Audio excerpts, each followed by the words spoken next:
창조주는 종적인 아버지이고 아담 헤아가 타락하지 않고 완성되었으면 횡적인 부모로서 사랑을 중심 삼고 하나 되어 거기서부터 자녀들이 태어났더라면 종적인 부모를 닮고 횡적인 부모를 닮은 참된 부모의 사랑의 화신체가 되는 것입니다.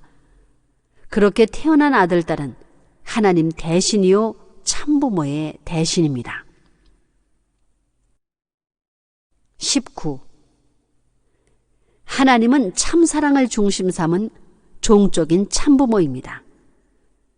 종적인 축은 하나입니다. 그 자리는 하나밖에 없습니다.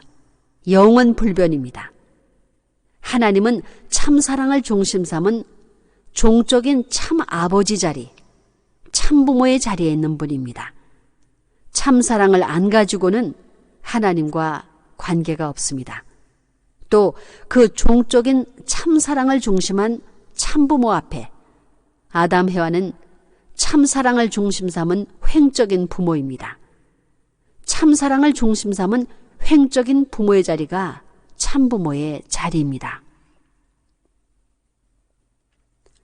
20. 사랑을 중심 삼고 보게 되면 하나님은 종적인 아버지로서 종적인 사랑을 가진 참부모입니다. 종적인 생명을 낳아줄 수 있는 참부모이고 종적인 혈통을 상속해 줄 수 있는 참부모입니다. 하나님은 종적인 참된 사랑과 종적인 참된 생명과 종적인 참된 혈통을 이어줄 수 있는 종적인 아버지입니다. 그 종적인 아버지의 열매로 맺혀진 것이 종적인 자리에 선 마음입니다. 그 마음은 종적인 나입니다. 21. 하나님은 종적인 아버지이고 아담 헤와는 횡적인 참사랑을 중심 삼은 부모입니다. 이 양 부모가 하나 되어서 핏줄을 이어받아 난 본래에 타락하지 않은 후손이 되어야 할 텐데 헤와가 20세 미만 미성숙할 때 사탄하고 짝했습니다. 그렇기 때문에 아무리 잘 믿던 사람이라도 지상에서 참된 부모를 모시지 못한 사람은 천국에 간다는 원리의 법이 없습니다. 타락을 넘어선 자리에 있는 참부모는 어떤 분이냐? 하나님은 종적인 참사랑의 부모이고 성숙된 아담 헤와는 횡적인 참사랑의 부모입니다. 횡적인 부모라는 것입니다. 종적 부모와 횡적 부모를 무엇으로 묶느냐? 90각도 사랑으로 폭발되는 것입니다. 폭발되어 그 사이에서 아들, 딸이 태어나 이것이 가정, 종족, 민족, 국가, 세계로 퍼졌으면 하늘 사람이 되는 것입니다. 왕권을 완성해야 할 하나님. 22. 하나님이 도대체 누구냐? 하나님은 절대자이며 창조주로서 거룩한 분이며 우리 인간은 속된 것이라고 하는데 잘못 알았다는 것입니다. 하나님이 절대적으로 거룩하니만큼 그분이 이상적으로 지은 물건도 성물이라는 것입니다. 옛날 광야 시대에 있어서 법궤를 중심 삼고 지성소, 성소라고 말했는데 사람이 만든 그 지성소, 성소가 하나님이 만든 아담 헤와 타락하지 않은 본성의 지성소, 성소를 감당할 수 있느냐? 그 지성소나 성소는 뭐냐? 앞으로 찾아질 수 있는 복귀에서 이상적 아담 헤와가 만날 수 있는 것을 상징적으로 복합해서 그것을 크게, 넓게, 높게 해서 본성전, 본지 성소와 같은 실체를 만들기 위한 과정적 상징체에 불과한 것이지 그것이 거룩한 것이 아닙니다. 타락한 인간이 만든 물건도 지성소, 성소라 하는데 절대적이고 거룩한 그분이 만드신 아담 해와는 얼마나 성스러운 것이겠습니까? 그렇기 때문에 아담 해와의 마음이 지성소와 같고 아담 해와의 몸이 성소와 같은 그 가운데 하나님이 있는 것입니다. 그렇게 됐더라면 하나님을 중심 삼고 아담은 하나님의 몸이 되는 것이요 해와도 하나님의 몸이 되는 것입니다. 하나님의 남성격 성품을 닮은 것이 아담이요 여성격 성품을 닮은 것이 해와입니다. 이 두 분이 결혼식하는 것이 우주의 왕권을 세우는 식입니다. 그것이 사랑의 왕권입니다. 23. 아담과 해와는 하나님의 몸입니다. 하나님을 중심 삼고 아담은 미래의 왕이 되고 해와는 왕후가 되는 것입니다.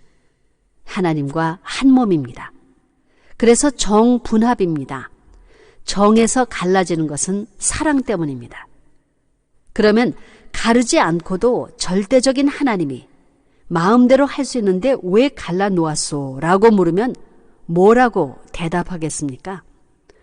갈라놓은 이유는 실체 세계를 지으신 하나님이 무형이 되어서는 실체 세계를 지배할 수 없기 때문입니다. 그래서 체가 필요한 것입니다. 창조하신 목적이 하나님도 실체를 써서 실체 부모가 되는 것입니다. 그 실체가 누구냐 하면 아담 해와입니다. 아담 해와가 완성했더라면 하나님은 아담 해와의 마음자리에 들어가서 하나님을 중심한 왕권을 이루는 것입니다. 24.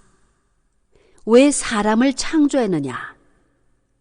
이 우주는 실체가 있으니 실체 주인인 아담 해와를 중심 삼고 관리 주도할 수 있는 입장에 서기 위해서입니다. 하나님은 영계에서 무형으로 계시기 때문에 지배할 수 없으니 실체에 몸을 씀으로써 실체를 가지고 지구성에서 생산되어 나오는 자기 아들, 딸 되는 후손들을 지배할 수 있는 왕이 되기 위해서 실체의 사람을 지은 것입니다. 그 왕의 얼굴이 누구의 얼굴입니까? 아담의 얼굴입니다. 왕을 만들었으니 왕후가 필요합니다. 해와가 그 왕후가 되어야 합니다. 지상의 조상인 동시에 천상 세계의 조상이 됩니다. 그렇기 때문에 그 부모가 산 생활적 전통을 천년 만년 이어받아서 세계에 연결하면 왕권은 하나입니다. 지상 세계의 왕권인 동시에 천상 세계의 왕권이 되는 것입니다. 25. 하나님은 무형입니다. 영계에 가도 안 보입니다. 하나님이 아담을 사랑을 중심 삼고 만든 것은 이 피조 세계는 체를 갖고 있기 때문입니다. 하나님은 체를 가진 아버지가 되어야 합니다. 체를 가진 아버지가 됨으로써 보이지 않는 무형과 유형이 하나 되는 것입니다. 그것은 우주가 하나 되는 것을 상징합니다. 그렇기 때문에 체를 입기 위해서 아담 해와를 지었다는 것입니다. 아담과 해와는 하나님의 형상을 닮은 체를 갖춘 모습으로 나타나는 것입니다. 그리하여 아담의 모습과 해와의 모습이 하늘나라의 왕좌에 오르게 되어 그 왕과 왕후의 마음속에 하나님이 계셔서 지상세계와 무형세계를 통치한다는 것입니다. 하나님의 왕국을 만드는 것입니다. 사랑의 왕국입니다. 26. 하나님은 왕 중의 왕이요 부모 중의 부모이기 때문에 아담 해와는 하나님의 참사랑을 중심한 왕자 왕녀입니다. 그러나 타락으로 말미암아 이 왕자 왕녀의 자리를 잃어버렸습니다. 다시 말해서 아담 해와는 장자권, 부모권, 왕권을 잃어버린 것입니다.